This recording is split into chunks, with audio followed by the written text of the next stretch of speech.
Thanks for coming. We're really excited to have everyone here for this exciting event. Thanks for attending this virtual event organized by Word Up Community Bookshop. And if you haven't been to Word Up, if you don't know who we are, we're a bookshop and art space run by local residents, many of whom are volunteers. We can be found at 2113 Amsterdam Avenue at the corner of 165th Street in Washington Heights, New York.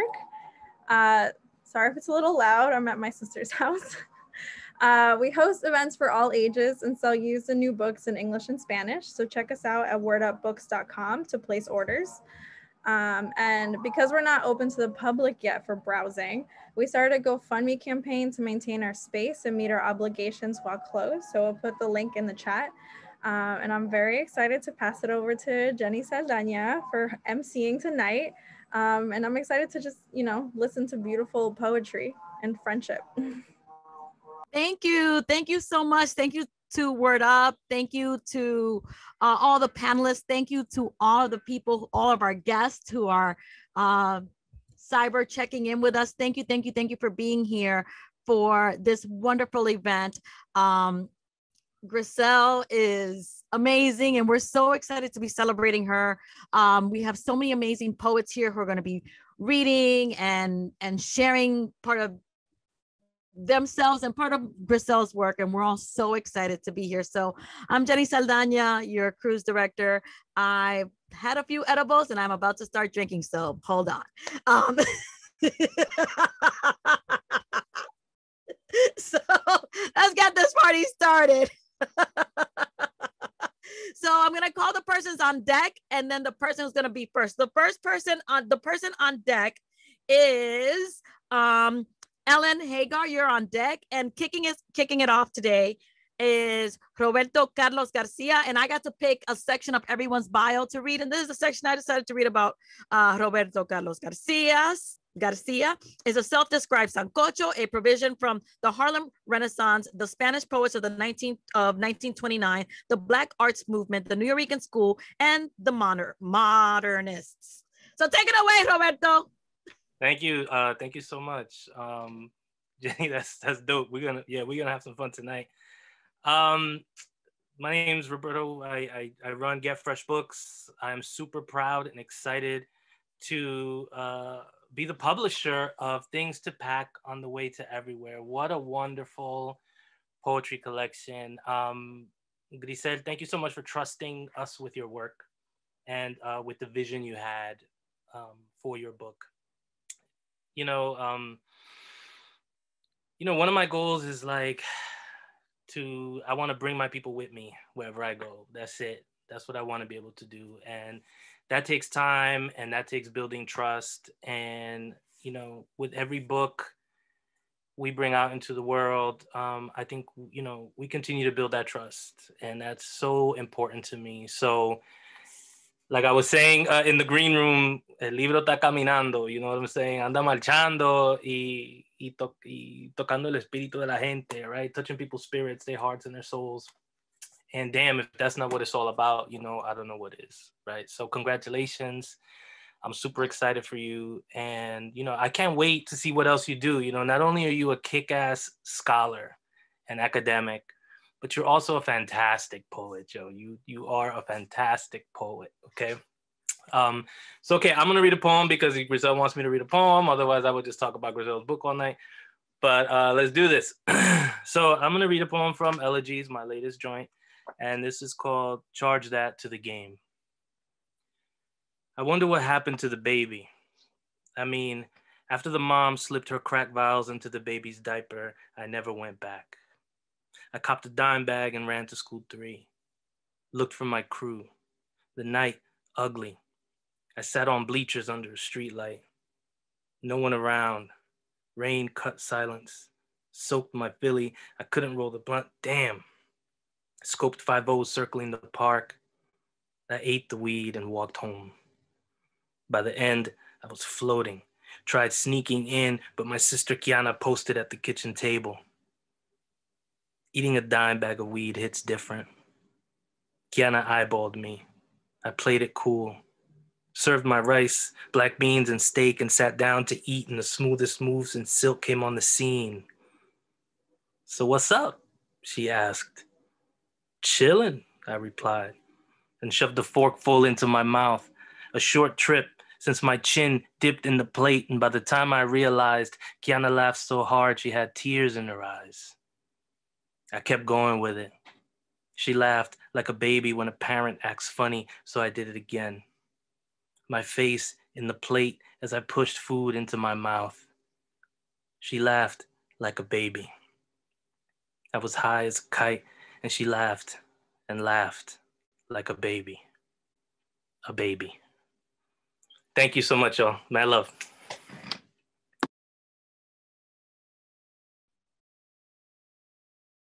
Thank you. Are you not reading? I thought you were going to read a piece from Grisel's book too. For some reason, I thought that was happening also. No? Okay. No, just one poem. Oh, I want it more.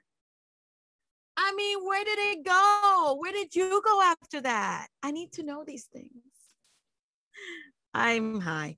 All righty. On deck is Dimitri Reyes, and coming up right now is Ellen Hagan. Let me read a little bit about Ellen. She is a writer, performer, and educator. Her works can be found on ESPN Magazine, She Walks in Beauty, and Southern Sin. She received the New York Foundation for the Arts Fellowship in Poetry in 2020. What? Girl. And has received grants from the Northern Manhattan Arts Alliance and the Kentucky Foundation for Women, which I hope you all wear fabulous chapeau at that Kentucky Foundation. Take it away, Ellen. Thank you so much, Jenny. Grisel, it is a thrill and honor to be here tonight celebrating with you and this space and the community and all that you do. You are an ultimate connector and bridge builder. I am in awe of the way you community and your generosity and spirit, how it reaches everyone and everything. As an educator, you are a visionary and a leader in the world of writing and activism. I feel like I've learned so much from watching you and the way you interact with young people and the way you interact with the poets and community around you. And congratulations on this stunning new collection. So in honor of your work as an educator, I have a Zoom poem, a teaching while on Zoom. And a special shout out to Cheryl Boyce Taylor and Elma's Heart Circle for keeping me writing during the pandemic. And Dr. Grisel Y. Acosta, thank you for raising the bar as an artist and teacher always. This poem is called Ode to My Lo-Fi Chill Hop Study Beats. The ones all the young people tell me about. And I play at the New York City Department of Education workshop and make jokes about how my students are always introducing me to every new old thing. And I say, yeah. And oh yeah, this is what it is like to build community and stay in the game for a long stretch of time. Marathon, planet, revolve, keep aging, keep staying. And oh yeah, I love teaching. And oh yeah, the world is in fact corrupt as fuck and full of long-standing emotional and physical trauma. Yeah, that too. And we do race equity work and look at the past, and everyone, all of us, use words like shame, ache, embarrassment, unthinkable, horror when we talk about the past, and also right exact now too. Questions and sadness. But then we make art together. Write origin stories, call out Willie Perdomo and George L. the Lion, call out country folk and cornbread, city living and chopped cheese, say break whole and wide open stereotypes and assumptions. Go on and write about being all the parts of you that make you, you. And oh yeah, I think, oh yeah, there is this. All this love on the open mic, all this laughter, all these snaps and hollers off mute and on, cameras on, but mostly off. And so kids as bridges or SpongeBob SquarePants, anime characters and stuffed animals, pictures of kittens and crosses, glamour shots and poses, they are here and everywhere. Sometimes whole and sometimes in pieces, offering stories, teaching me, holding this moment, just being. Oh yeah, heart. Oh yeah, lungs, wilderness of body and voice, stretching up. Oh yeah, this. The same vulnerable, same brave, same being on it, same being in it forever. Thank you and congratulations, Grisel. Thank you, thank you, thank you. That was awesome, Ellen. Where can we see you? Where are you? What are you plugging? Are you plugging anything? Or where can we see you? Where can we find it? Fiascos. I have a book called Blooming Fiascos out. Thank you. All righty. All right. Okay. On deck is Marina Carriera, and coming up is Mr. Dimitri Reyes, who is a Puerto Rican multidisciplinary artist, content creator, organizer, and educator from Newark, New Jersey. What else you need to know? Take it away, D. Yo, peace and blessings, everyone. Peace and love. I got so much love for everyone in the Zoom room. Jenny, I just met you and I already love you. These people who I've met and haven't met, Grisel, so much love. Thank you so much for what you've done. As a young poet, it was pivotal when I saw you get your doctorate and you finally had that title, Dr. Grisel Y. Acosta. And one memory, if we could speak of memories about you that I remember, I organized something at the Robeson Gallery in Rutgers, Newark during the Newark Arts Festival. And you had this dope poem in this like dope, like faux fur or real fur pink coat.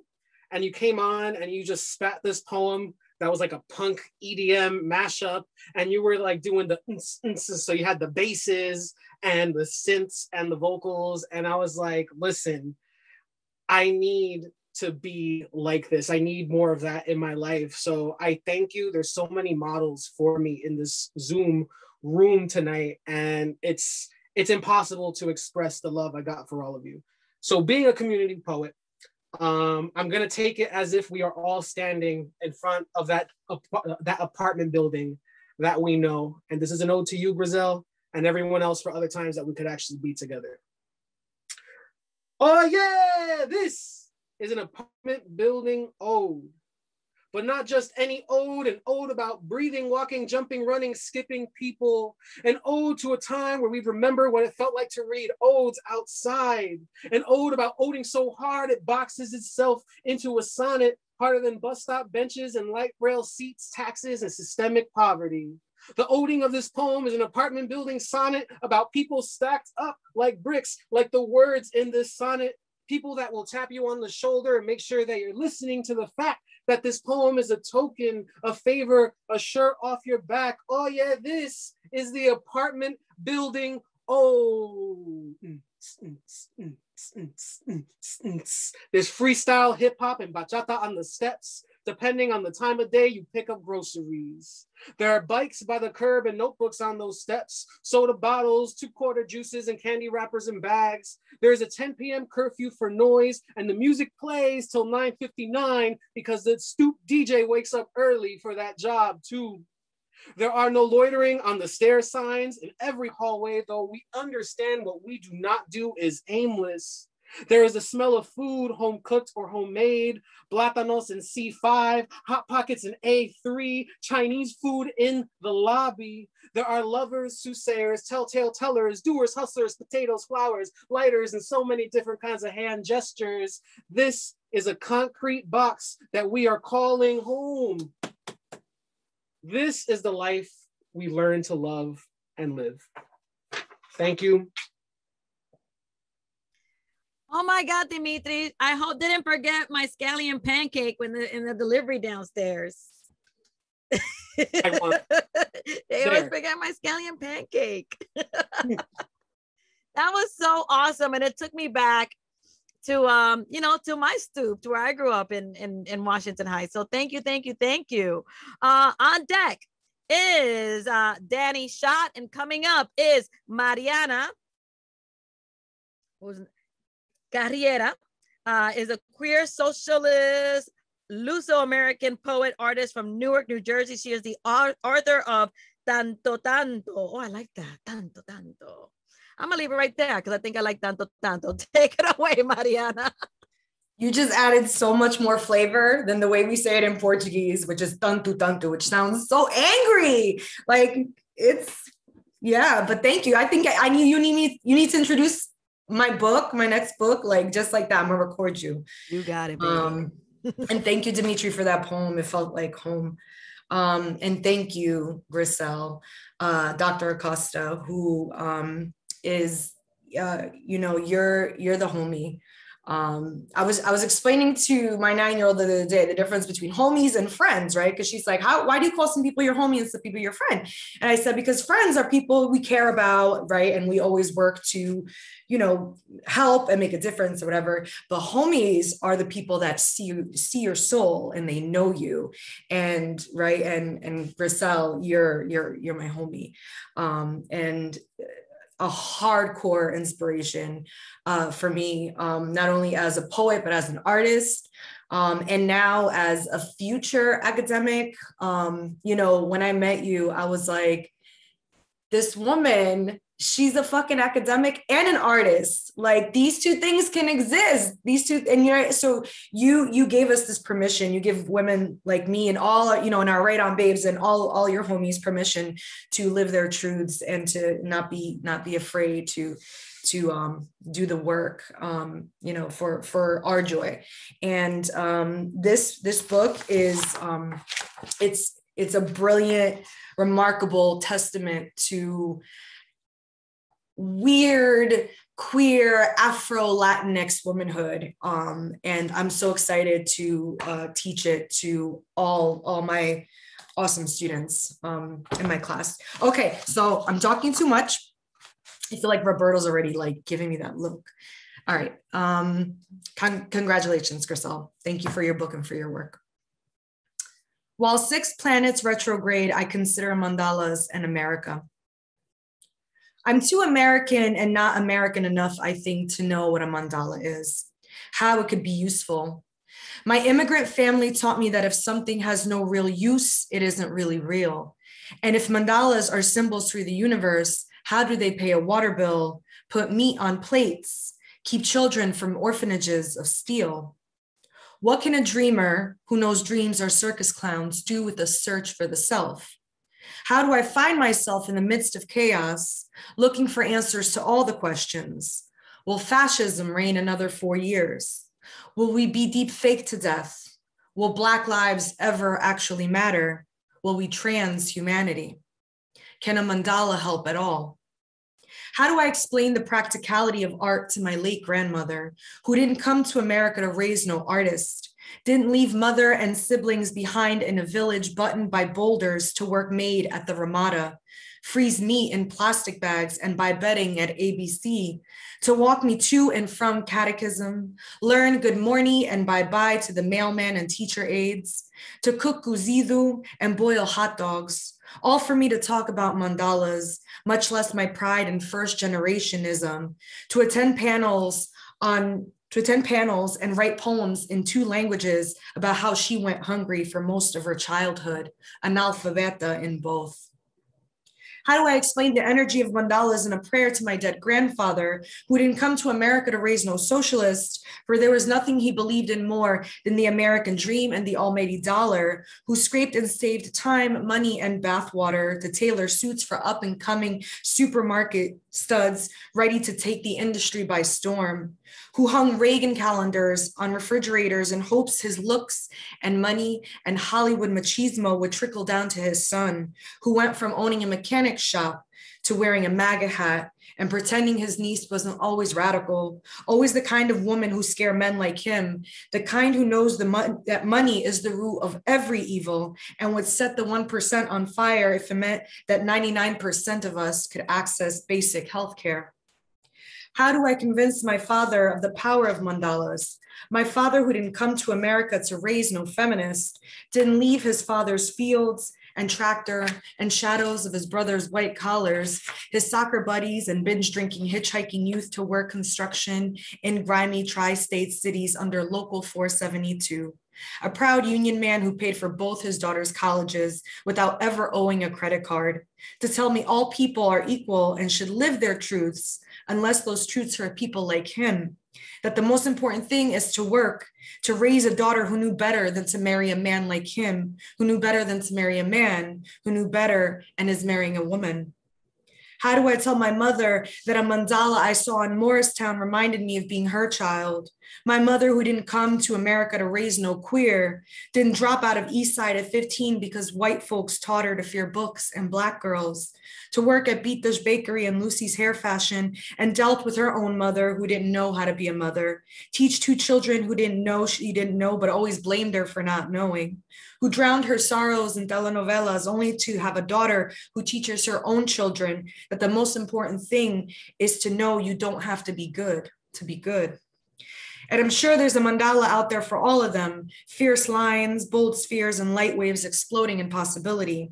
There are divine mandalas abounding in electric blue, menstrual red, the thick yellow of August that can center me while all the planets retrograde and show Ava and Avo, my ipai, that although I am not the woman they came to America for, I am the woman fighting alongside immigrants like them, told to go back to where they came from, to speak English, to keep their head down. Because the most beautiful mandala is not the one teeming with the geometry everyone recognizes, but that places you inside a dialect for resistance that reminds you an image is its own tongue. Thank you. Wow. Marina, could you repeat that line about, is it good? You don't have to be good to do good, or you don't have to be good to be good? So you don't have to be good to be good. That's an ode to Mary Oliver, her poem Wild Geese. I want that tattooed on my chest.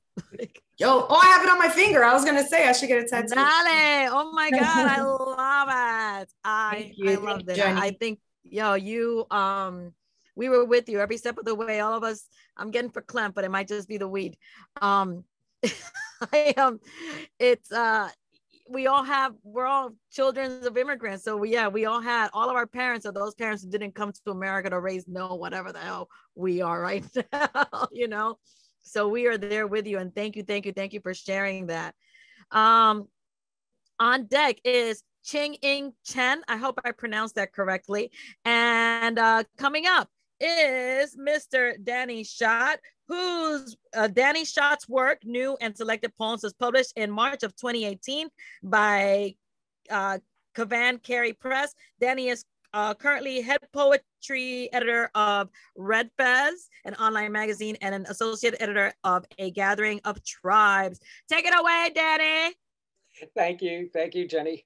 I'd like to raise my glass to Dr. Grisel Acosta, but also to Roberto Garcia and Get Fresh Books. Publishing a book is a labor of love, but it's also a labor of majesty. Congratulations. L'chaim.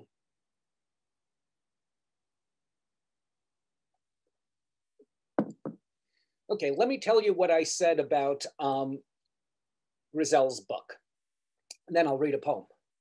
Open to any page in this book, and the musicality of Grisel Acosta's language jumps out at you. Her words dance to a multitude of beats, be it hip hop, hard rock, salsa, or rhythm and blues. Like her eclectic musical influences, the subject matter and structures of Acosta's poems are enthrallingly diverse. Her innate intelligence, sense of personhood, and social consciousness shine through on virtually every page. This book is well packed, literally and figuratively, for a journey that will take the reader most everywhere. I know you'll enjoy the ride. Bon voyage. So, buy the book. It's a really good one. Okay, this poem I wrote about a year ago. I'd say, yeah, a year ago. And I chose this one to read for Grisel's book party because it's basically an optimistic poem. Anyway, Hope, an open letter to posterity from a minor poet of the 21st century. Moondog said it long ago.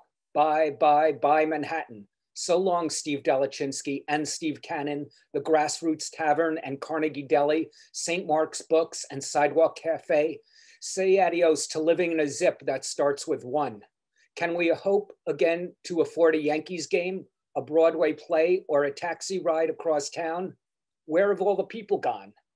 This is for you, Larry Kelly, fighting, fighting, fighting, fighting for breath on the whirring ventilator of fate. What can we say about hope when there isn't hope? We can say It's time to get to work to clean up the mess we have left our children and our children's children, as well as our parents' generation, so we are seen in a kinder light by history and any God who takes an interest in the daily lives of humankind. We must retrain ourselves to look for the good in fellow humans, not just mistakes and moments of weakness. We need to remind ourselves the measure of life is the journey undertaken, not the rewards we accrue at any given time. We as a species can still achieve wonders when pushed, and we are pushed in ways not seen in generations. We need compassion and community action while living in isolation and distance by necessity and choice. The screens we're addicted to offer little solace to the lonely mortals we've become in spite of our strength as social creatures who once upon a time enjoyed each other's company. Time passes like clouds through a sleepless night haunted by fever dreams of those we've left behind. The sirens passing by the front of our house, as common as the chirping of birds in the back. This morning news infuriates because we know our president is ill-equipped to deal with a crisis that wouldn't be as bad if he wasn't around. Everyone I know is in the process of losing someone dear to them. I wake up every few hours with my chest beating, wondering who's next. Every cough is not the end. Every breath, precious. A walk outside the house should not be occasion for an argument with Caroline. I've caught up on reading back copies of the New Yorker and know as much about Bolivian politics and Fiona Apple's mental state as I'll ever need to know. My neighbor, a kindly woman, is shouting at passersby, "Wear a mask, don't be an asshole." I have phoned my teacher friends and empathized with the conundrum of online teaching while schooling one's own children home from school. We have come to learn that quarantine is not a romantic proposition. There's a time for metaphor and a time for reality, and this shit is as real in a way we've rarely seen. The opposite of hope is despair, with fear as a catalyst, favored by demagogues and their shady minions. Our survival is unsustainable if we dread each other, though right now we must protect ourselves from each other by distance and social responsibility. Facebook nostalgia may serve as balm, but hope is the only cure, because without hope, none of this matters. Without hope, none of this mattered.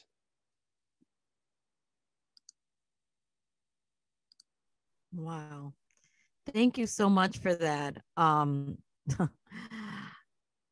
A cough doesn't have to be the last cough. I mean, we've all been touched by COVID. I'm very verklempt now. I lost a very good friend to COVID in December, and it sucks because you think December the vaccine came out in January, you know.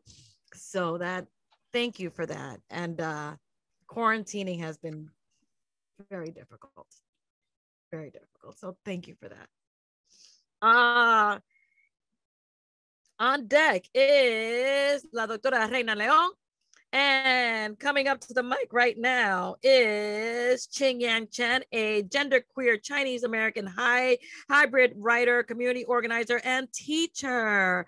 They are the author of The Heart Traffic and Recombinant winner of the 2018 Lambda Literary Award for Transgender Poetry. Thank you so much. Take it away, Ching-In. Ching-In. Thank you so much. Thank you everyone for being here. So happy to help celebrate the launch of Grisel's amazing book. And I'm just putting all my love and good wishes, sending this book out into the world. Not only do I love the thoughtful way that you gather community, Grisel, just as evidence is with all of us here, both reading and also in the audience. I love how you know where all the good food and fun is, and I hope to celebrate with you in person when it's safer to do that. I love your writing, and I love how you make space for outsiders, for those who don't fit in, misfits, outcasts. And so the poem that I'm going to read in celebration was chosen with that in mind. So thank you. I'm so happy to be here. This poem is called Spell for Safety. And it was written for my trans and non-binary students when I was teaching in Texas for lavender graduation. Maybe it was you learning to walk home crosswise, your own safety valve. You who trained a tongue-chosen name, listening for reflection to speak back. You, I'm calling you, grew yourself at argument's end, slept, borrowed, and burned, who filled in space of the wisecrack, who emptied the sidewalk, who cleared the toxic table. You breathed down your own street, rose tall, stitched, built your own table, lit candles for the living who couldn't make it back. The invitations, the city, the hauntings, and the hatchets, the you walking home safe, opening the door, setting the table for company. Love you, thank you so much. Setting the table for company. That's so profound. Just that, I love how that ended like that. That is so, because that says so much, right? Regardless, you know, we all know setting the table for company. We all know what it means. All right. Thank you again for that. On deck is Willie Perdomo, and coming up is Raina Leon, PhD, is a Black Afro-Boricua from Philadelphia. She is a mother, a daughter, a sister, madrina, comadre, partner, poet, writer, and teacher, educator. She believes in collective action and community work, the profound power of holding space for the telling of our stories, and the liberatory patience of humanizing education. Take it away, Doctora. Wow, y'all. We are all assembled in this delight and joy, and it is a gray day in Philadelphia, but I feel so much warmth and light and holding and care in this collective of folks assembled. I love that I was listening to all the joy, and I'm in the space of like tears are streaming, and I see Grisel also in that space. I'm like, yes, we are in a bridge of emotion right now, meeting there. Grisel, the first time I met you I was immediately captivated by like, this is strength. This person holds the room. This person has held space. What Ching-In just said around like cultivating, welcoming all these folks and saying, you are welcome and let's do this amazing thing. And one of the things that I love about you is that you invite people to see the hardness, the inequities, the challenges of our lives. And then you say, okay, yeah, we may have been given scraps, but let us make a world together. Let us bring this bounty and abundance. Let us share that abundance. Oh, I see in you abundance, and I have that too. And let's create something wonderful, something magic, something beyond the limitations of what we can imagine as magic. So Grisel is just, it's such loving seeing too. I echo that. A poem. Nearly 5,000. On the phone, my father tells a story of my great-grandmother's sister. How she could read your spirit in cigar smoke. I imagine her lip curl to suck in breath, then wrap of sun-cracked pucker around tight leaves, to blow a power beyond body through packed tobacco onto the faces of belief. Though I did not know her, some blood power must persist, how to conjure thousands, what herbs and smoke must rise to see them among split trees, the flopping blue tents, the black mold mounding to its own glory, and what of we who scatter flamboyant seeds, defiantly burning our own blooming. We must offer our smoldering through burnt red and gold, rush into the ether to throng our people murdered slow by lack. lack of the electric to run respirators, lack of milk to flush babes, to relax sleep ease, that which only the newly born and elders granted a deathly ease must know, lack of clean water to echo our clean amidst the dirty politic. They will rise, and we will rise together, twine through silver moss and sidewinding Ceiba. I am calling them. We call them what was split by wind and hurl rain, made stronger like calluses on fractured bones, summoning collagen body gold. We will wear smoke and dark night to fuel our guerrilla tactics, defend Nuestra Isla from the invasion that comes. These are Columbuses who use the same tactics as against the Taínos, kill us with disease, this time as capitalism, debt, the lack to steal land for their leisure, how the devil delights in playing capicu on our bones. We call them.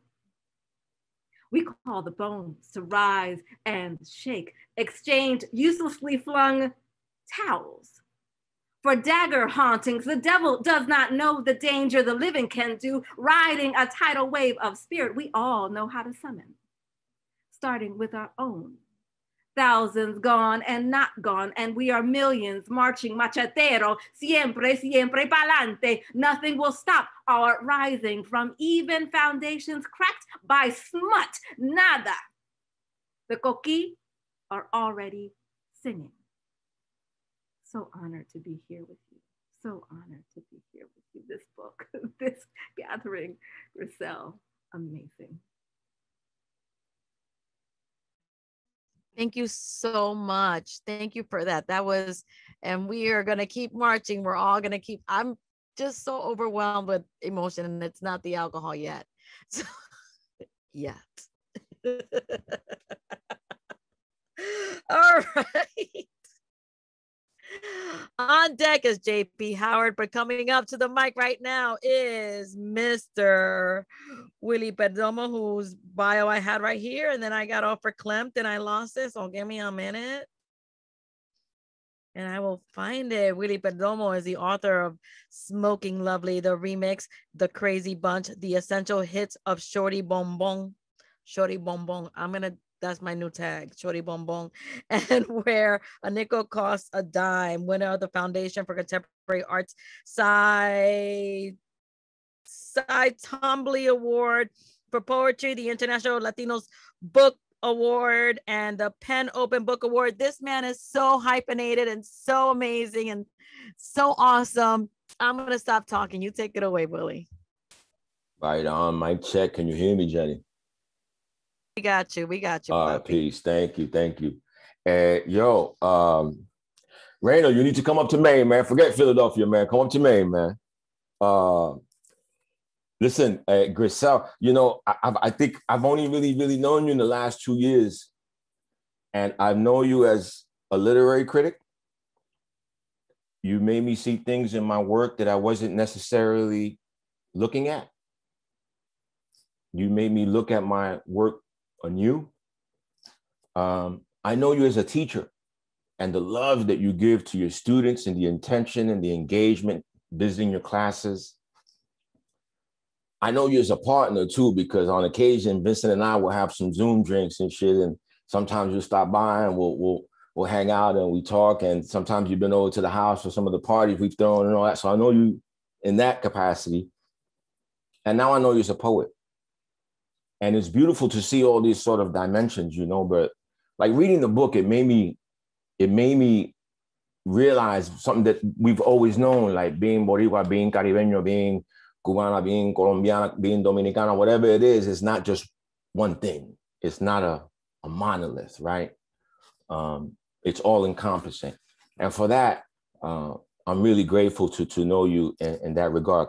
Congratulations on this book. And I have to say that you give the word punk a whole new vibe. You give the word punk a whole new feel. So that's something that I definitely can roll with. So thank you. I have a little offering here too. This is a poem I hope that I think, to sort of quote Raina, that wears smoke that way. It's in this book called Smoking Lovely, the remix that I just reissued. It's a book that came out in 2004, but I just brought it out again and added some stuff. This is really a tribute to the my homies that I grew up with in East Harlem who really had a lot to do with me becoming a poet. And the poem is called Shit to Write About. And when you hear the phrase the boys, that means the police, okay? Shit to write about. The last time I saw Kryptonite, he had a bottle fight with his girlfriend. He stopped me in front of Gaddafi's and asked me to write something sweet for her. He said it should be something like the poem I wrote for Nestor's girl on Valentine's Day. He asked me to recite that poem. The poem went like this. The longer I look for something to say, the harder I search for another way to show you my love. I don't have a rose or a box of chocolates to send in place of my heart, but I can start with a bouquet of I love you and I miss you. Close your eyes and feel me kiss you. If I could, I would turn into Hallmark and send myself express, but all I have is this poem to show that I love you more than I love you less. Crip yell, yeah, that's the shit I'm talking about. But yo, I want mine to be better than that though, you know what I'm saying? Tell me what you miss about your girl, Crip, I said. He put his hand on my shoulder, looked into my eyes and said, you know how she puts me to sleep? She sings me lullabies while she writes her name in cursive on my back with the tips of her fingernails. She loves it when I run a comb mad soft through her curls. I miss her, yo. He said like he was lost for the first time. I remember the night we were standing in front of 1990 and Crip pointed to a cardboard shrine on the corner. And then he pointed to a row of kicks hanging off the long neck of a light post. The glow-in-the-dark rosaries draped on the rims of yellow candles, eternal flames, untapped 40s, unwrapped cigars, tombstones that we visit daily. Now, if you're going to write about something, Crip said, that's some shit to write about. Today, his subject was life stories, unauthorized biographies about players who are reaching the end of their game. Yo, he started. I've been looking all over for you, man. I heard you was living in Brooklyn now. Coño, you getting fat, kid. God bless you. Word up, bro. Last time I saw you, you looked like you were smoking lovely. Not for nothing, but ninjas were saying that you were down with the Dead Poet Society and all that. Kenny Mack told me you was getting paid to write your life story. And like lately, I've been having these scrambling nights and hand-to-mouth baby crying mornings. I just lost my mother to the monster and I'm waiting for a formula that I can drink to grow stronger. The boys are blowing us off the corners like ghost town dirt. I feel like I'm running from a cage, bro, crying when no one is looking, like every day is going to be the last time I see my son. And then I started thinking, bro, if I wanted to write a book, how much you think my life would be worth? Congratulations, Grisel. Profe, I'll see you soon. Thank you so much, Willie. Wow. I felt that comb through my head, through my curls. So thank you for that. On deck, I got lost in that play. On deck is Francisco Aragon. Coming up to the mic is JP Howard. JP is an educator, literary activist, curator, and community builder. Her debut poetry collection, Say Mirror, the Operating System, was a Lambda Literary finalist. She is also the author of Bury Your Love Poems Here and co-editor of Sinister Wisdom Journal, Black Lesbian, We Are the Revolution. Take it away, JP. Thank you, Jenny. I'm loving your hosting, having so much fun. Grisel, I am so proud of you. I am so excited to be here, so honored to be here with Poetry Family, Poetry Community. And just so you know, I just admire the way you walk through the world as a poet, as an educator, as a community builder. You've been so supportive since the salon moved online, and you've been coming to the salons, and you don't know how much it means, guys, to have someone like send you a message. If she can't come, she'll send me a message. If she's going to show up and be on, it has to block her video, which I totally understand. She'll send me a message to let me know. And that just means so much. I mean, I just love watching you shine. I love watching you bloom. So excited for this book. I'm so excited to be here to celebrate you, Dr. Acosta. All right, so I decided to read a poem because really we would be a Word Up bookstore right now. We'd be uptown. I grew up in Harlem. So, and tomorrow's Mother's Day. So I'm thinking about my grandma. This is a poem I've never read before. It's a new one. Grandma Pearl's Legacy. Thinking today about my Grandma Pearl, everybody called her Mama Pearl. She was nurturer. She was resilient. She was fire. She was soft bosom. Come lay your head on grandma, baby, after a long ass day. She was deep Southern dialect. She was a domestic worker who lived in with white folks year after year, scrubbing their floors, cooking their food, and watching their damn children on weekdays. She was bursts of love that traveled home each weekend to be with her little family in Sugar Hill, Harlem. She was home cooked Southern meals up on 149th Street. She was fried chicken, collars, and drop biscuits. She was peach cobbler and sweet potato pie. She was Harlem. She was Baptist church and amen and hallelujah. On Sundays, she was deaconess in the white dress. She played illegal numbers at the local number store, 511 box and straight, please. She was fine as fuck, hair dyed blonde and freshly pressed each week. She was shock of burgundy lipstick across full lips. She was full figured. Her curves made men look twice as they whistled, hey, light-skinned it over on St. Nicholas Ave. She was 4 feet, 11 inches of sass, gin straight, no chaser at the corner bar. She was fire. Thank y'all. You're fire. Thank you so much for that. That was so awesome. What are you plugging, JP? What are you doing? Tell us something else. That was too short. I need to hear more. I know, so cute. Let's see. I have a new sort of a chapbook, part of a larger project from Harlequin Creature. It's going to be called Praise This Complicated History, Legacy, Healing, and Revolutionary Poems. Oh, well, rock on with your bad self, girl. We love that. Thank you. That was awesome, JP. Thank you, thank you, thank you. So on deck is, on deck is Mr. Vincent Toro. And coming up to the mic is Francisco Aragon, who is the son of Nicaraguan immigrants. His books include After Ruben, Glow of Our Sweat, which I love that. And Puertas del Sol. He is also the editor of Windshift New Latino Poetry. Take it away, Francisco. Buenas noches. Thank you all for being here. This arrived yesterday, and I've been dipping into it all day today and enjoying it immensely. But the first time I was wowed by your work, Grisel, was in Portland, Oregon, at that wonderful event that you and Vince organized for your book, Latina Outsiders, I believe. And the two or three poems you performed that night just knocked me out. And I was so delighted when you were a finalist for the Andres Montero Poetry Prize. And it's been since that designation as a finalist that I've been really appreciating your work so much. And the interview and conversation that you carried out with Yesenia a few weeks ago just knocked my socks off. I can't wait for people to get to hear this wonderful conversation that Grisel engaged in with Yesenia. Thank you so much. So I'm going to read a poem that appeared in a journal a year ago in Britain.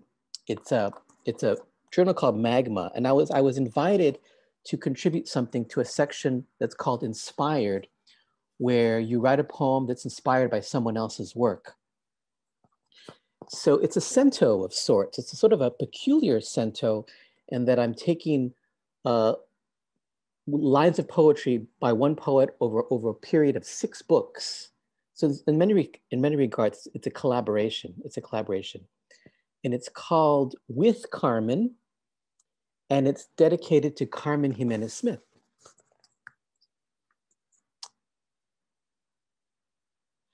And ages away from her story, She sang it.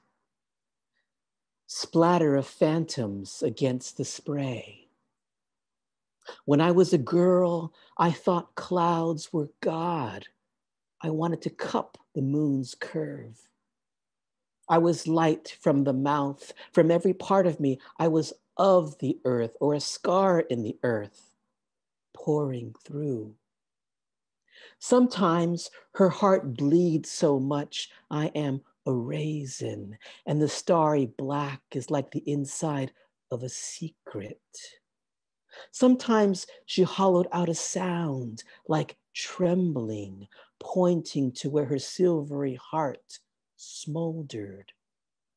Her hair is pinned back in tufts. There's a mystery in that smile. I had once told myself a different story about us, layered over with more scar, then more wound. We're drunk. The words slip in and out like the ocean's salt.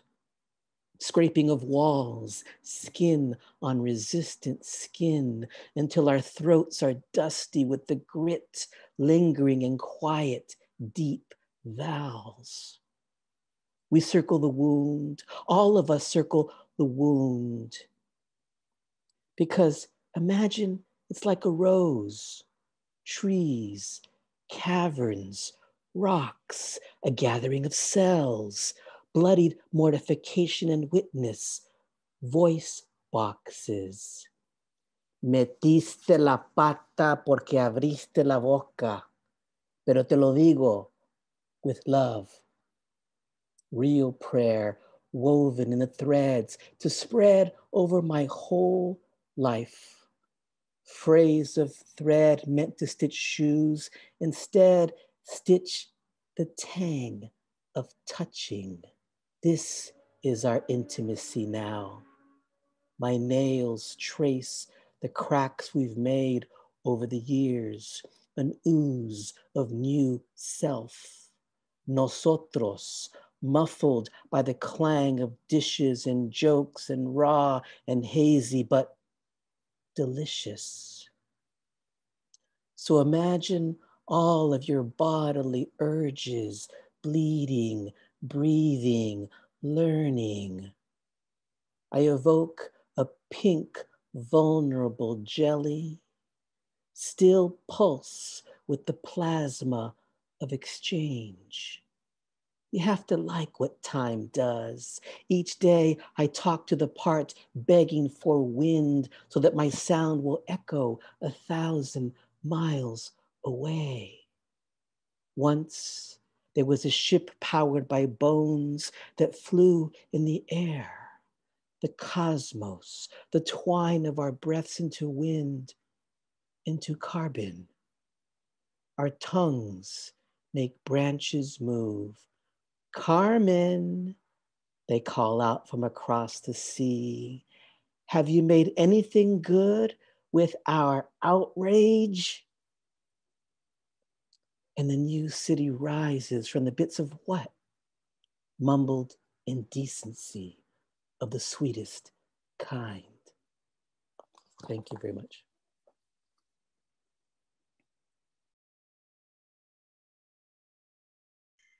Thank you so much. I got so caught up. I was like, I forgot where the mute, but I had to unmute myself. Thank you. That was awesome, Francisco. Thank you so much. Thank you, thank you, thank you. Are you plugging anything? What can we, where do we find you? All right, After Ruben. All right. Everybody go check out After Ruben, which used to be my my stage name after I broke up with somebody named Ruben. I've never dated anybody Ruben. I knew a guy named Ruben, which is, his name was Ruben. Ruben, he used to say, which was just as stupid. All right.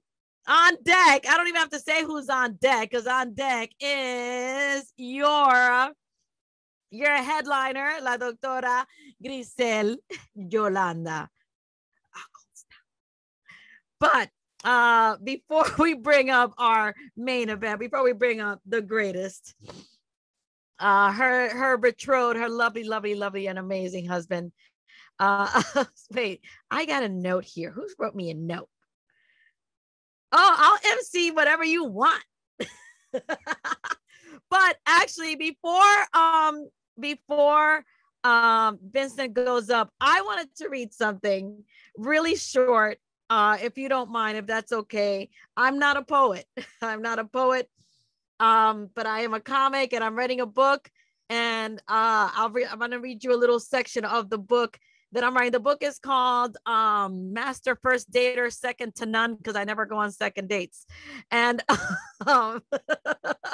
and this is called My First Love.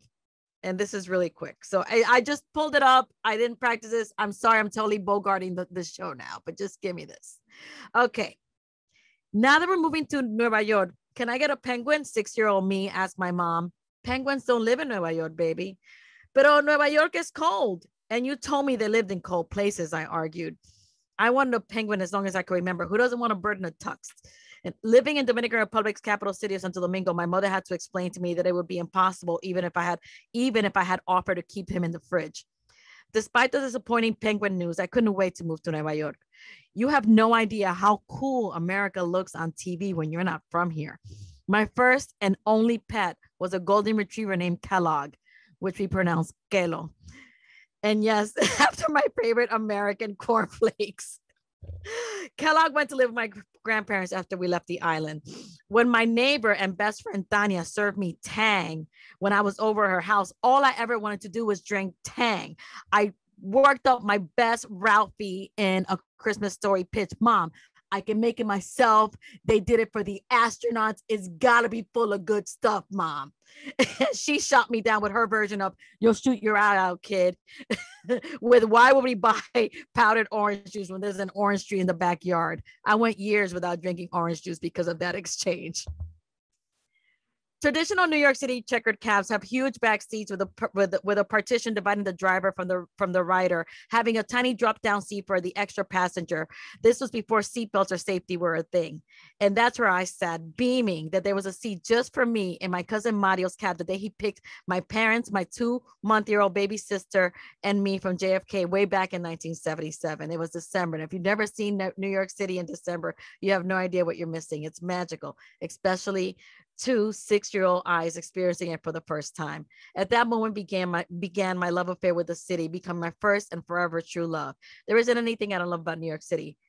There's a few things I don't like, but there's nothing I don't love. I would still want to live in Arnold Jackson's penthouse apartment in Park Avenue, or Askin Madison's Central Park West pre-war apartment. I love the subway. I love the A train. I love the crackhead in my building who once called me a fucking hysterectomy in heels. There's everything I love. There's nothing I don't love about New York City. I don't love the East Side barring its lower east. I don't love the East Side barring its lower end.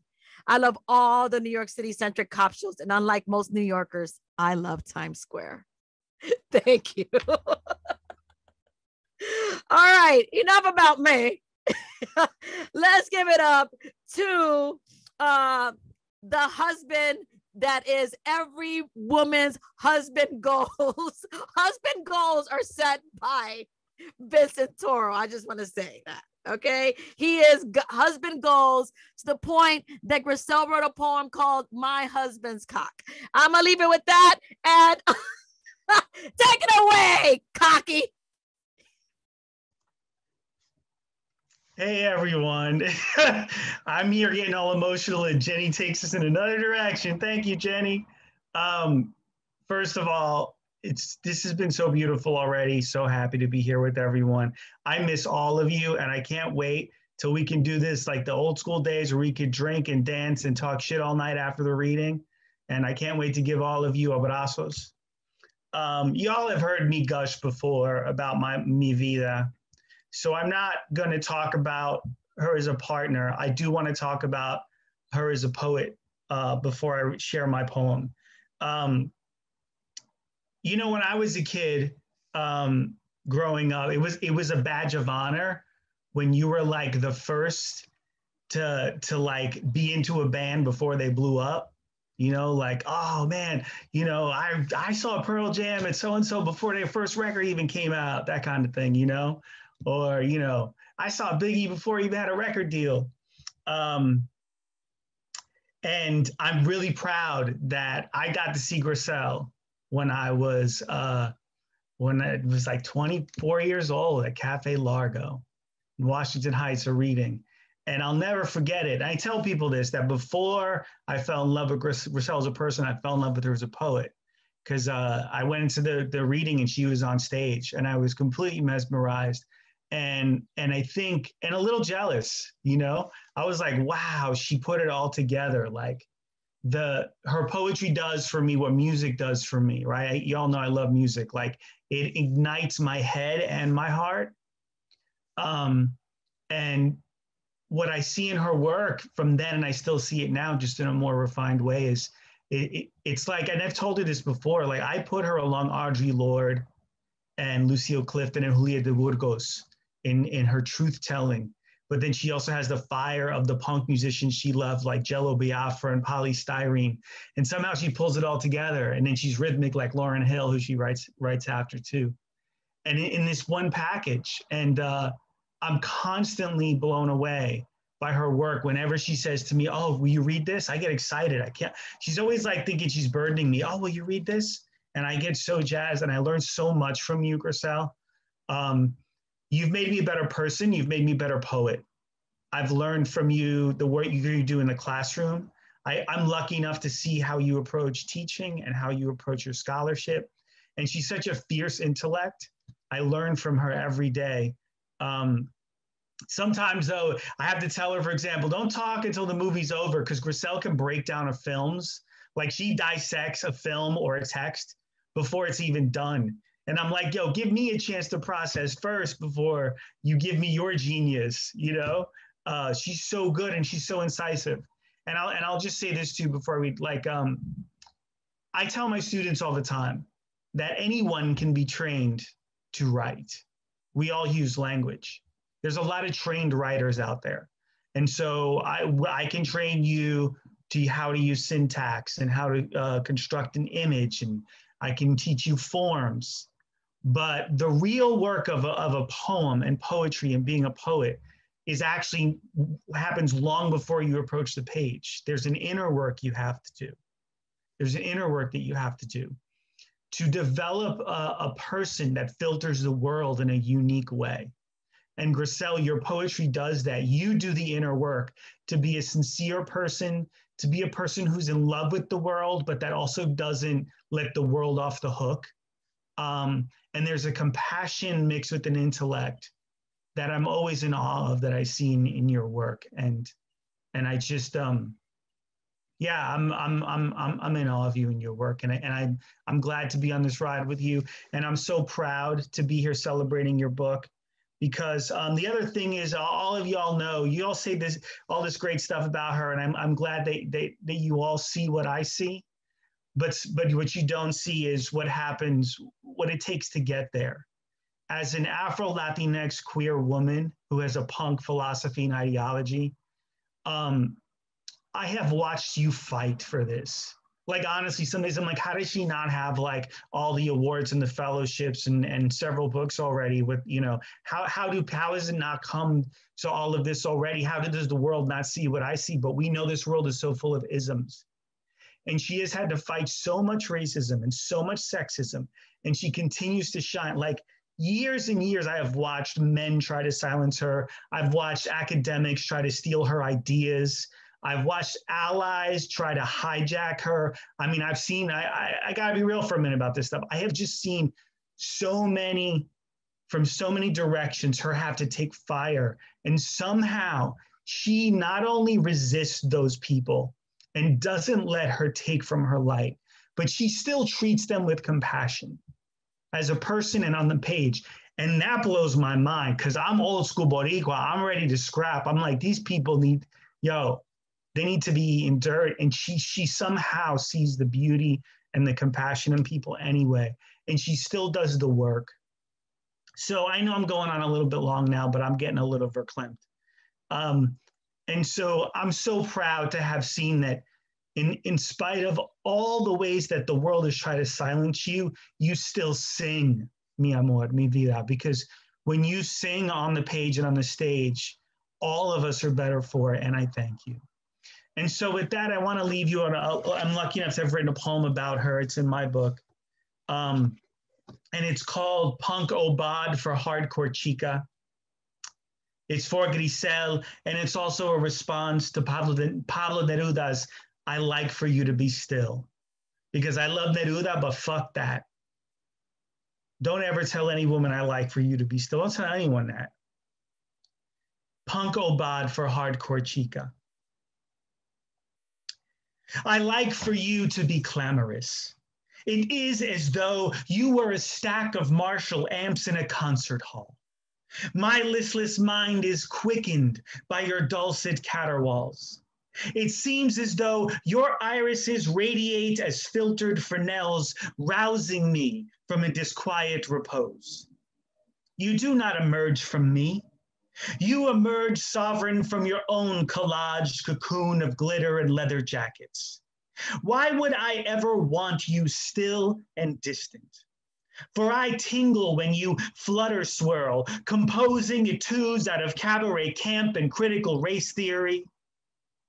I do not want you absent and Stepford amenable, or remote like an ingenue with clenched lip and heart awaiting rescue. I want you as you are, as boisterous as a campus sitting. When I talk to you, do not be silent. Silence me with the B-side bravado of your Jello Biafra badinage. Supinate me with the voltage of your steel-toed boots, your unbridled scrutiny of gender inequality. I like for you to be blustering, unapologetic, an ebullient tempest of community projects and brandy-infused mosh pits. No, you are not like my soul. You are like your soul. The cramps blasting in Argento Giallo, populated by Iraqi freaks. I like for you to be zoetic. It is as though you are nightclub subwoofers, demolishing every sham throne with your meticulous thunder. I like for you to be not as I like, but as you are. All rose skull ink cavorting through beer-soaked dance halls, rambunctious as an archangel blue, the convivial grande dame doing the time warp at an end of the world fiesta. It is as though you were amaranthine, and one blustering word from you, one X-ray smirk, is just not enough. Thank you. I love you, mi amor. I love you too. I love you too, because I know that wasn't about me, but I had to make it about me. No, no, it's about every woman. It's because Grisel is every woman. I'm about to burst into song, people. I feel it coming on. I'm feeling it coming on. I'm every woman. It's all in me. All right. No, but she is. And you weren't, of course you wrote that for your girl. But I heard that, I heard me in there. I heard all of us heard us in there. Who wants me to be still? That's crazy talk. You know, so thank you. Thank you for sharing that with us, Vincent. Thank you, thank you, thank you. All right, cocky. I got to keep the show going. Enough about us. All right, as you can tell, that edible has kicked in. And away we go. All right, I am very proud to say that I knew Grisel BV, before Vincent.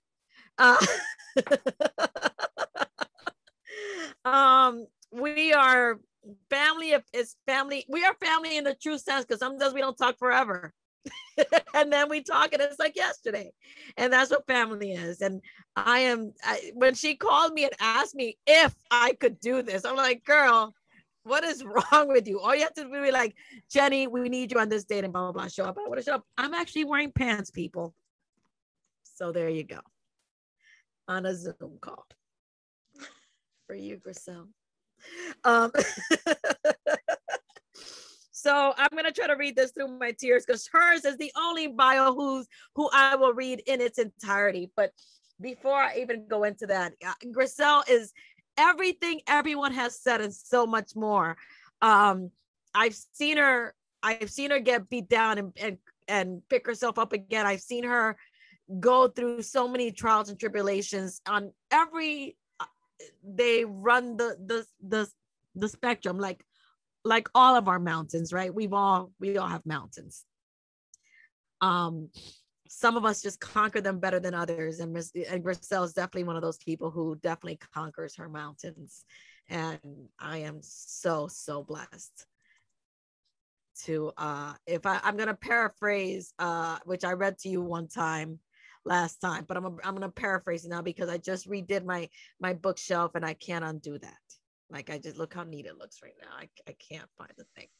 But I'm just going to say that, to paraphrase Billy Shakes, William Shakespeare,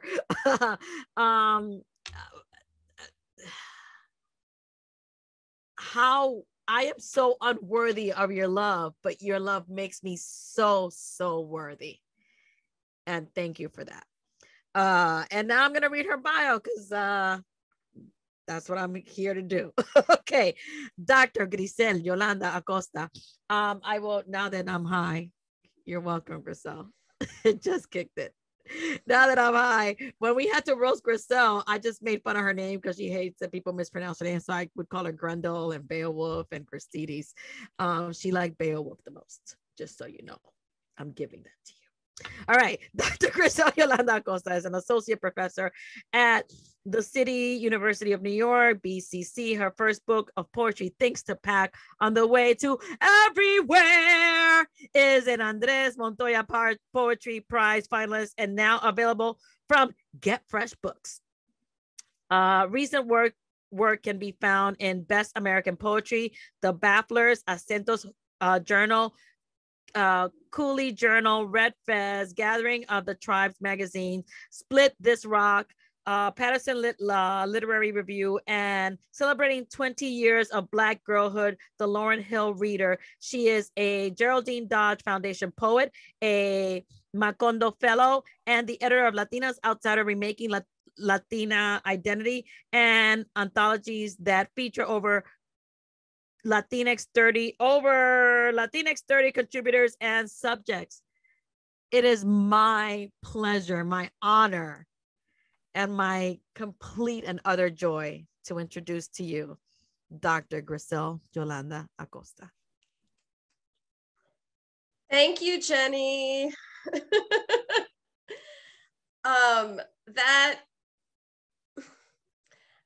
I'm gonna say some things about everyone that has read so far, and I just want to thank Word Up community bookstores, and am I muted? Can all you hear me? Yeah, we're good. You're good, baby. Oh, okay. All right. So I just want to thank Word Up community bookstores. And I want to thank Carolina and her team for graciously hosting this. And I want to thank all of the readers and everyone who's here tonight. I feel like this reading was already so good that I don't want to read now because it was just so amazing.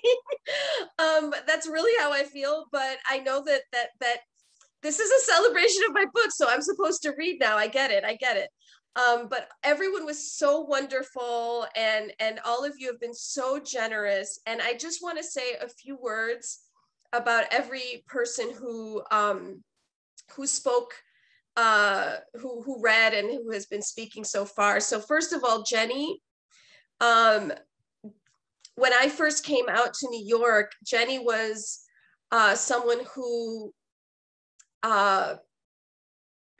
when I had literally no one, because I was in a situation where I found myself homeless with no friends, no family, no job, nothing. And Jenny was one of the first people who generously befriended me and made me feel safe in New York City. And she is my sister. For me, she is my blood. And I just want to thank her for always keeping me laughing and always saying the inappropriate when I'm always the appropriate one oftentimes, but she always finds a way to just tickle my funny bone. And I really want to appreciate that. So thank you for keeping us all laughing, Jenny. I know that that's generous and not easy. And of course, I want to thank Roberto Carlos Garcia, who has done so much for so many authors, and in such a kind and thoughtful manner. It is an honor to be part of the Get Fresh family, and I feel so blessed and so lucky. So thank you so much, Roberto, and I am so happy that you are healthy and safe right now. I want to thank Ellen, who everything you were saying, I feel about you. I've learned so much from you. You are a community builder. You are a leader. You know how to speak to young folks and inspire them. And I am in constant awe of you. And thank you so much for being my sister. Thank you so much. I love having you in my life, and your smile is infectious. Dimitri, you are amazing. And I can't wait to see where you take all of us. Thank you for becoming a leader in Newark. And thank you for everything that you give so many people, even when you yourself have often been struggling at those times. You still are so generous to all of us. So thank you for that. We are here to watch you and follow, okay? Marina, you're my sister, and you understand me and my queer ass the way many people do not. And I want to thank you for that. And we are all mandalas. We are all intricate, beautiful, delicate work that will be gone in an instant. Thank you for sharing that today. Danny, thank you for seeing me when I didn't think that anyone was going to see me. You really saw me at a moment when I was like, okay, I'm just going to write poems, and it doesn't matter if anyone ever reads them or cares about them. And you really gave me feedback and support at a moment that it completely changed my life. So thank you so much for that. And you're amazing. You're just so cool. I've always admired you. Ching-In, I love the way that you put words together, and I love the way that you walk in the world. You are unique, and I wish I had the confidence that you seem to have wherever you go, regardless of how vulnerable you actually might be. I am in awe of you. So thank you so much for being here today. Raina, thank you for the shea butter. You are in my poem, and you have done so much for so many people with Acento's journal. So thank you for that. I want to gush over everyone. I know I'm supposed to read poems, but let me just do this, please. Raina, you are beautiful. And that poem, oh my God. Thank you for teaching all of us, and thank you for the work that you do with Acentos. It is life-giving, and we all need it. Please keep doing it. Willie, you allow me to hear the voices of the young men that I grew up with in Logan Square whenever I read your work. Thank you for that. For those tough but vulnerable voices. I don't want to forget. I need those young men in my heart and soul, forever. And your work does that for me. So thank you so much. And Francisco, there are other arts organizations that do not nurture people with the care that your arts organization, Letras Latinas, has. What you offer, the people that you support, is so important. And we are all so much better for it. Thank you for that generosity. And the support you've given me has changed my life. And Vincent, you see me like no one else. And I could go on, and I know you already went on about me, so I'm not going to do that, but you see me like no one else sees me. And I want to thank you for being the love of my life and offering me that friendship. Okay. So I know I was supposed to be reading poems. I'm going to read poems now. I'm sorry. I hope that that was okay. I hope I had to. I just, that's part of what I had to do today. And I love how you're doing the whole like, you. I love how you're doing the whole like, hold me back. No, I'm going to kick your ass. Hold me back, people. Hold me back. Hold me back. What? I have to do it. I'm going to fight you. I'm going to fight. No one's holding you back, mommy. It's your day. Okay. All right, so I'm gonna read a poem that I actually wrote a very, very long time ago that kind of expresses how I felt when I first came to New York. This is not in the book, and then everything else is gonna be in the book, okay? But this is called Chicago, and it was about me leaving Chicago and how I felt when I first was in New York. And this was one of the first poems that I ever had published. So this was like 20 years ago. And this is specifically about Chicago, which I call my mother in this poem. My mother raised me with the looseness of humid summer breezes and the sharpness of the winter hawk. When I laughed and jumped alone on gray concrete in response to the mad cuentos, she whispered in my ear, "These are your brothers and sisters. Be kind, even if they are awkward." She stroked my hair with hands that played warehouse party rhythms. She lay my body down on remote blocks that were cushioned with family secrets at Sunday dinner and ever-present childhood stories that began with cat tricks in the alley and continued with lost relatives and kitchen drinking and continued with unmade tales like unmade beds on Saturday while listening to Mambo Express. My mother was patient, but also skyscraper fearless. This is why she dropped me out of the John Hancock Building's 95th floor, full of gin and middle class, lower middle class, giggles. I thought it was another wreckful adventure, born of sloppy paint and garage music attitude. I floated in the sky, in limbo between salsa and new wave. Dreams of Valley Girl speech and Hawaiian boogie boarding comforted the myths of my flight, but I wasn't flying. She dropped me. Why? Why, Mama? I love you. I love your taste of oregano red sauce and spicy morning carnitas.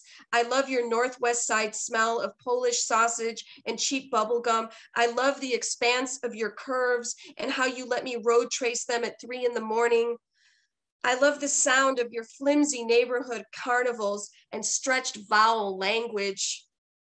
I love the moonlit look of integrity in your many eyes. Why? She answered, because next time you are dropped, you will fly. And so I came to New York and stayed despite everything. And I'm going to share something. I don't know if you can see this, but this is an old, can you see that? It's an old kind of, I guess, program for an event at the Audre Lorde Project that I was a part of when I first came out here. That my dear friend, Nova Gutierrez, she did the artwork. this was to celebrate the second volume of the This Bridge Called My Back series. So it was called This Bridge We Call Home. And Nova invited me to be part of this event back in the early 2000s. And it was a life-changing event for me that literally brought me to where I am today, where JP asked me to write about Audre Lorde, or I chose who I was writing about, but for a project that she had. And I just want to shout out Nova today, because I wouldn't be here without her. And she was the one that was supposed to be doing all of this. She ended up having an aneurysm, and she's not doing her art anymore. She's not writing anymore, but she was the one that we were all wanting to be like. So I want to thank her for her inspiration. So now I'm going to read from the book. There it is. Okay. All right. And let me start out with an ode to my mom, right? Because it's Mother's Day tomorrow.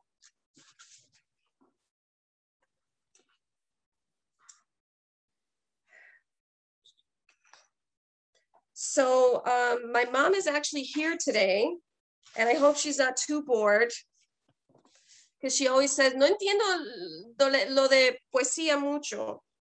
But this is a poem that I wrote for the Lauryn Hill reader about my mom. And it's called Revolution Mommy, and it's after Lauryn Hill's To Zion. When I invited Mommy to a restaurant dinner with activists, they ignored her, left her sitting quietly with her soup, stirred, boiled anger in me. Didn't they know or know to ask what she did?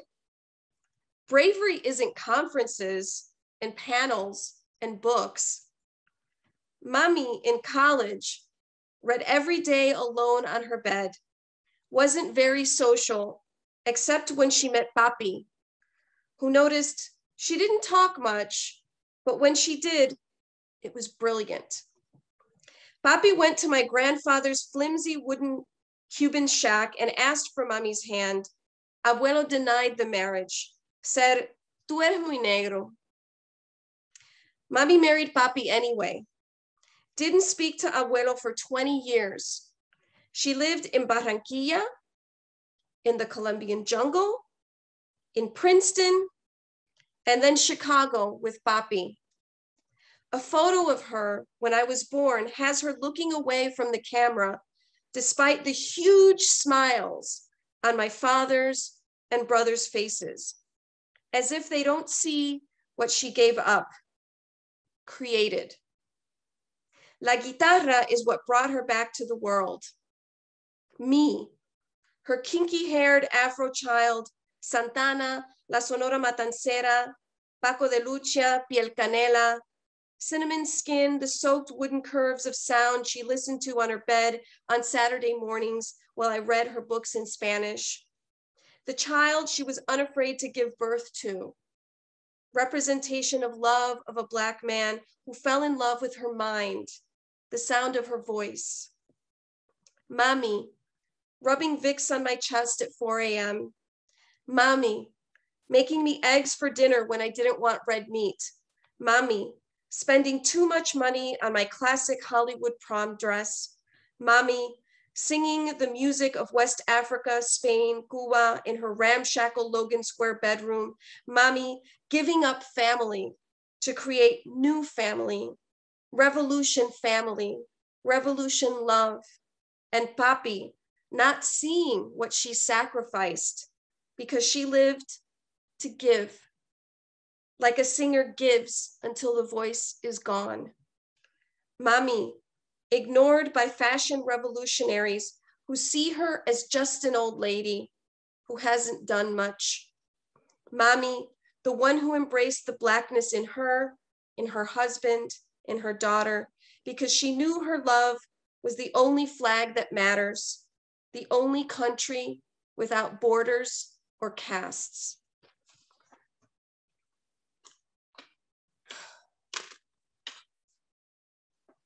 I'll read a few more, because that's the whole point.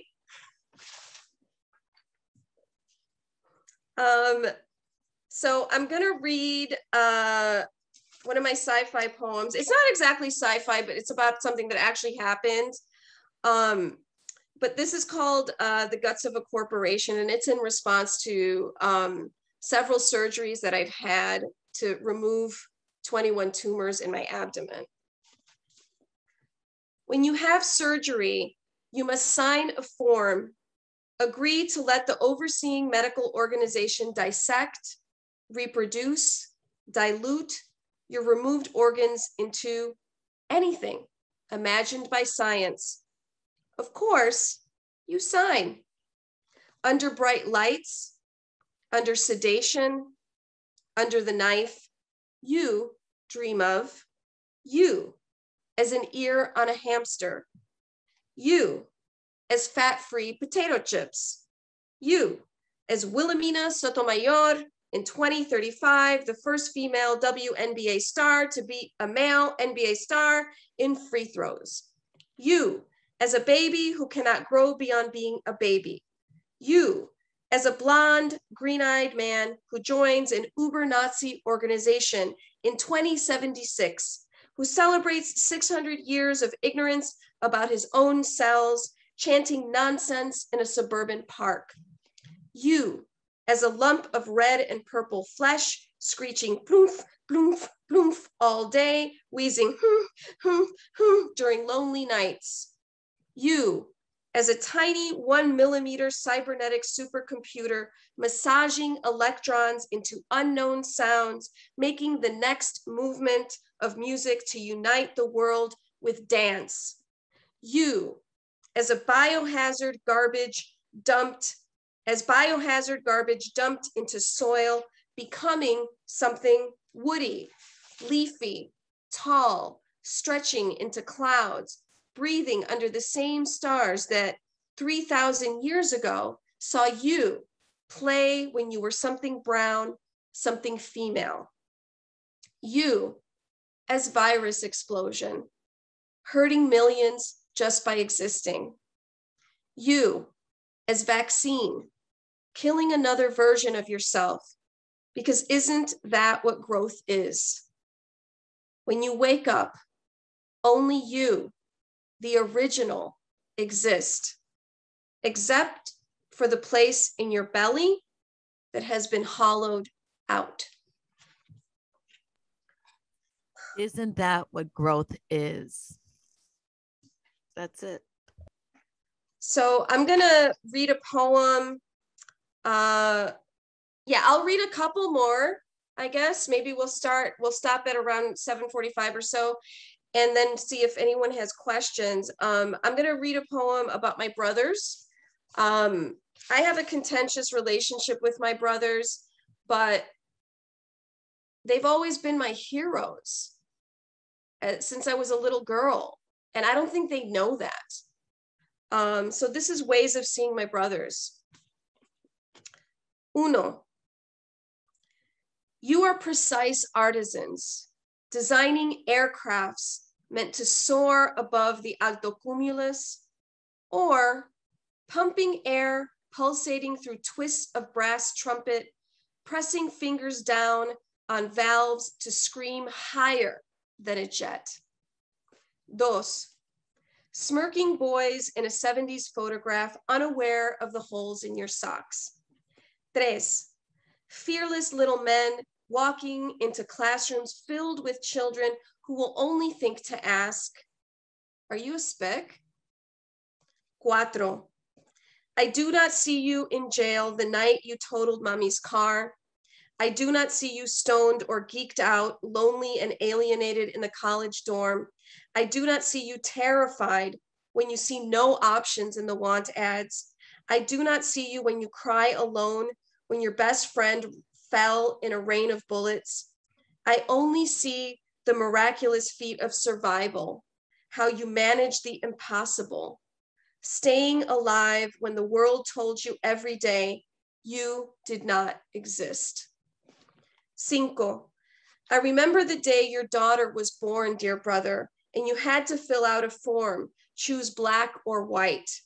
Your oblivious white wife saw the X by the word black and asked you why. And you said, well, I sure as hell ain't white. And all of a sudden, you gave your own kind of birth. 6.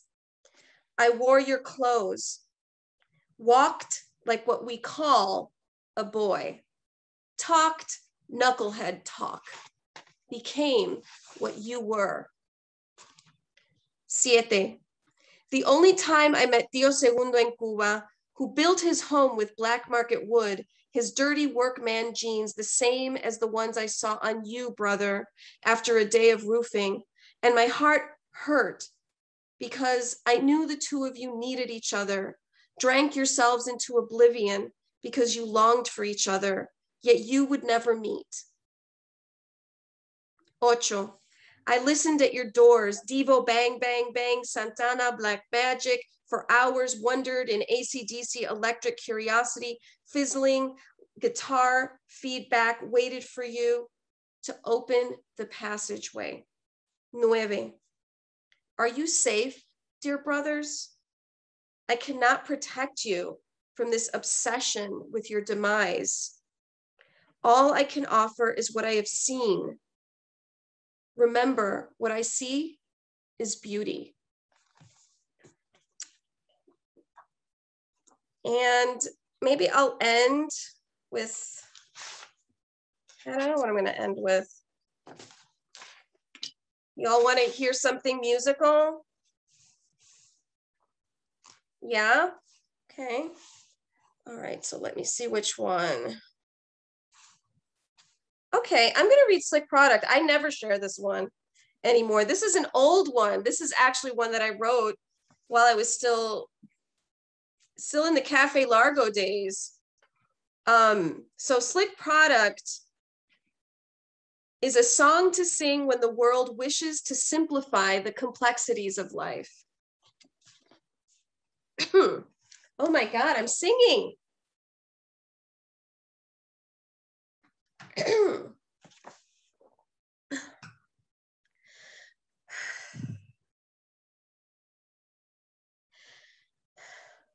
Can you make an audience roar just like that?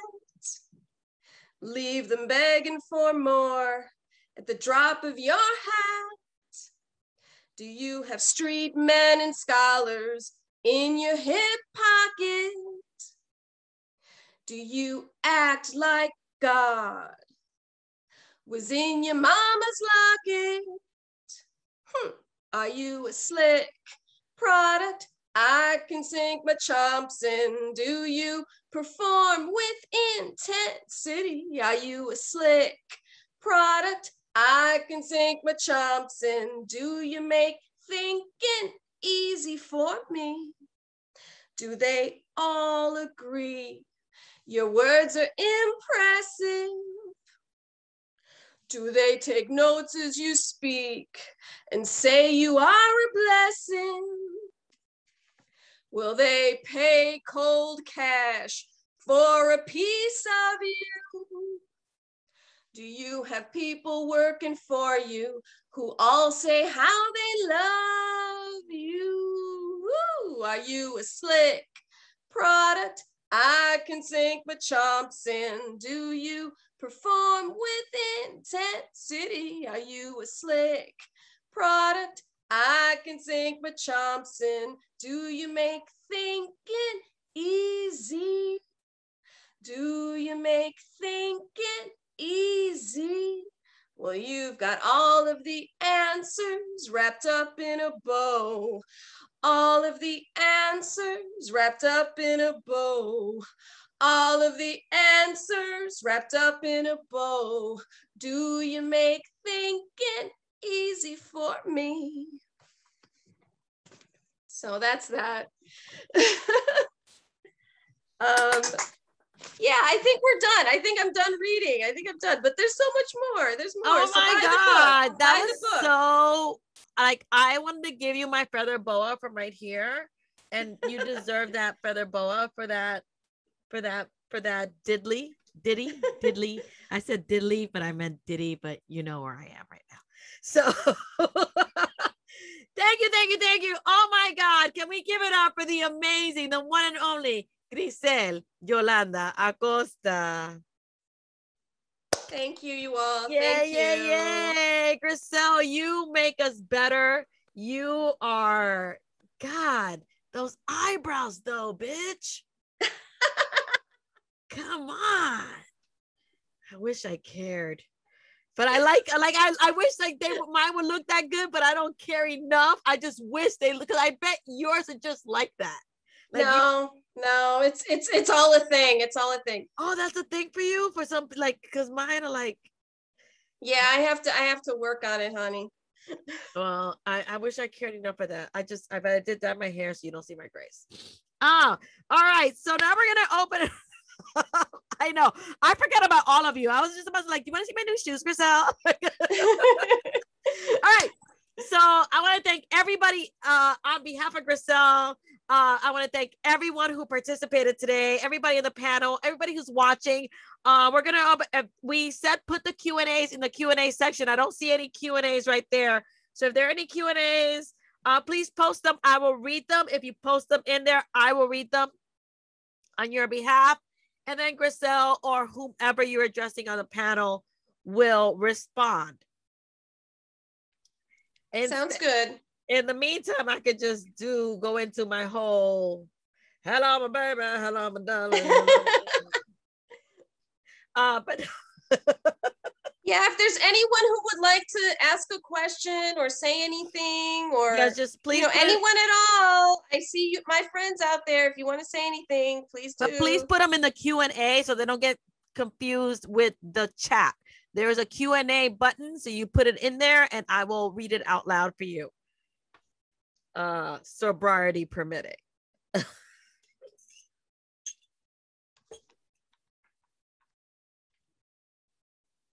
So Grisel, I'd like to ask you. Okay, then I'm gonna start because no one's asking. Did someone just?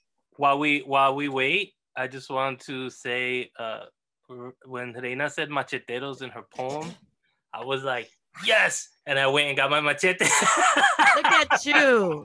So I'm so happy. You know, Roberto, I just want to let you know that tickled me in very special places. It's real, and we can take that offline. Yes. Right? You whipping your machete out there for me. I mean, us. I saw a question. I meant us. There's a question? Oh, there's a question. All right, let's go. Okay, that's not a question, but okay. It's in the chat from Isabel. If you. Oh, it's from Isabel. Okay, I was asking if you could please put them in the Q&A, but I'll find it. Was it answered? Let me see from Isabel. I don't see the question from Isabel. So Isabel, could you put it in the Q&A, please? That would just help me a lot. But I'd like to ask a question, Grisel. Why this title? I love this title, but why this title? Well, the book, you know, it's organized in the fashion of a journey. So basically it's kind of like when you go on a trip, you think about packing everything at the beginning, but when you're really on a journey, you take things along with you on that journey, right? So like you're gonna pick something up that you learn or something that you like at different points. So it's things to pack on the way to everywhere, to wherever you may go. So it's the baggage, be it and baggage, but it's the baggage. No, it's the baggage. But I'm saying that, I mean, baggage has a negative connotation, but baggage is also everything I brought along with me on this journey, right? Yes, and I'm actually seeing the questions in the Q&A. So there's one from Cliff and one from Isabel. So let me read them out loud and then you can answer them. It'll make it easier for us. So from Cliff, looking forward to receiving the new book. Are there overreaching themes in things to pack that are top of mind for you, Grisel? The overarching themes are my obsession with destroying the patriarchy, especially in academia, and really honoring my family as much as possible. When I wrote this book, a lot of it was written while I was taking care of my elderly dad and my mom. And, you know, this was a family thing. So I didn't do all of the work, obviously. My mom did a lot of the hard work, but I just was thinking about family a lot. So it's about family. It's about the arc of life, and letting folks go, but keeping what you want with you, you know, what you remember. And obviously, you know, the pandemic was also happening when all of this happened. So it's really about remembering that life is very precious, and remembering to keep all those precious things that have given you life along the way. So yeah, those are some of the overarching themes. And you know, again, sticking it to the patriarchy and fascism, as always. That's running theme.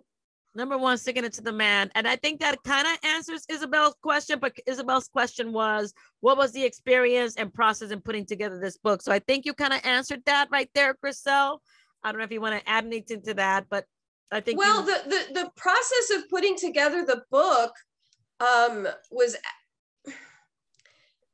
I want to say, because you'll see that there are poems in there from literally almost 20 years ago. I mean, it's been like a 20-year process writing the book. It's really wild.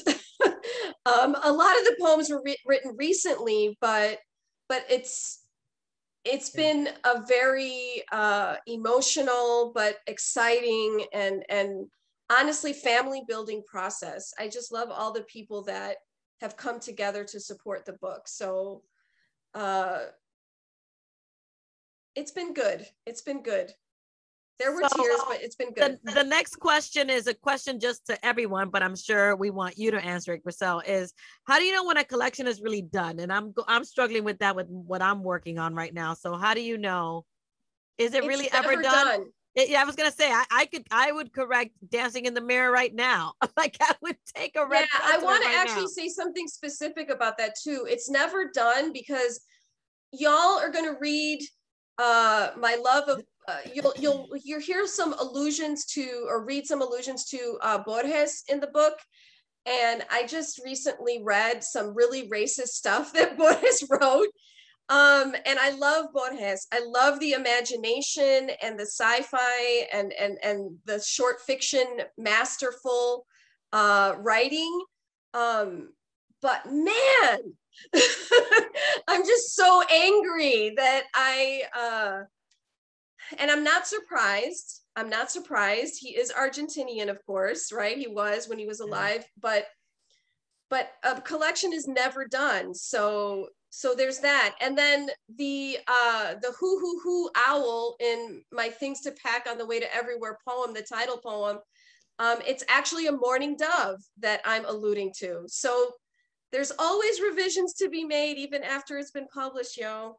Oh so wait, I want to go back to something that you touched upon right now that I think that I would like everybody on the panel could address is finding out something negative about somebody that you love. Does it change the work for you? Does it change the work for you? Because I bought, and this is funny, but it's not funny. Like I will not throw away my Off the Wall album. I bought it on vinyl and I'm not throwing it away. And I think it's beautiful. And I love Off the Wall and I'm not throwing it away. And that's my opinion. I'm just asking your opinion because my school of thought is that the artist put that out there. Once an artist puts something out there, even though for the artist it's never done, once the other person takes it, whatever that person made of it, that belongs to them. So yeah, how do you feel about that? I tend to agree with you, Jenny. It depends on the relationship that you have with that artist. Because, you know, if you were like literally in a relationship with that artist, right? Like Miles Davis's ex-wives are not going to be into his music. You know what I'm saying? Like, Right. it's just not happening. Right. But I think that each person has to make that decision for themselves. I do believe that, you know, like for example, Phil Spector, horrible human being, but the Yeah. music that Tina Turner made through his direction, I mean, that's Tina Turner's work, right? Yeah. So it's complicated, but let me say one last thing about that. All of us have really problematic things that even happen in our own families. Am I going to stop loving my family members? I can't. I physically cannot do that. And I'm going to write about them and love them and try to understand them. Yeah. Someone else outside of my family may not be able to do that with the same person. So that's how I feel. I think that's how we all feel about it. You know, we all have our skeletons, right? So here's another question. I love the music throughout your work and hearing your love about your musical side. And I loved hearing you sing tonight. Do you listen to music as you're writing at all? And do you write to a beat or rhythm in your ear or in your body? Sometimes, always, never? Sometimes, always, never. So there are times where I hear something when I'm like walking down the street and it sounds like a beat to me, and I start creating words to match it so that I don't forget the rhythm or the melody. There are other times where I'm literally riffing on a song that I'm obsessed with. So there's a song a poem song in the book that references Damon and North and Damon in like the 90s. And that is after Barbara Tucker's Beautiful People. So I'm literally responding to that remix that was so prevalent in the 90s. And then there are other times where I'm literally just writing melodies myself. So Slick Product, that's my melody. And that just came. And that reflects my love of Broadway. Obviously, it sounds like a Broadway tune, right? It needs to be on Broadway. So, okay. So all of the things.